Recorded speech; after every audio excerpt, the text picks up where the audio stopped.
If the third term and ninth term of AP equal to 4 and minus 8 అన్నాడు, and which term of in this AP ఈ arithmetic progression లో zero ఎప్పుడు వస్తుందని అడుగుతున్నాడు. అంటే మనం ఏఎంని జీరో కింద తీసుకోవాలి and n value find out చేయాలి.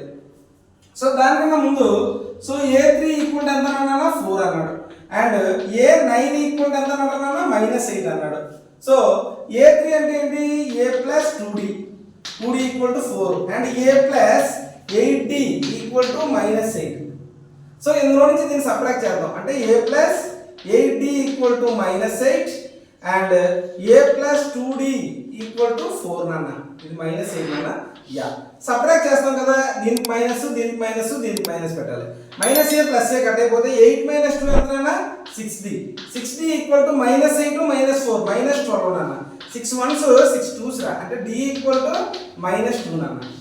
ఈ వాల్యూ ఇందులో కానీ ప్లేస్ చేయాలి. అంటే A ప్లస్ 2D ఈక్వల్ ఏంటన్నా 4, అంటే A plus 2 into -2 equal to 4, అంటే A మైనస్ 4 ఈక్వల్ టు 4, అంటే A equal to 4 plus 4, A equal to 8 రా.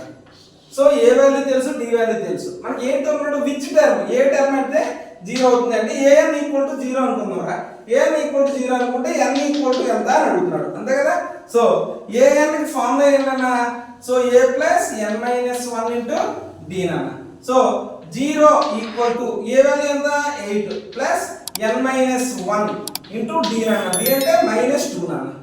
ఈ 8 ఇక్కడ తీసుకొస్తే ఏమవుతుంది, -8 అవుతుంది. -8 equal to n minus 1 into -2 రా. Minus minus cancel, 2 1s 2 4s రా.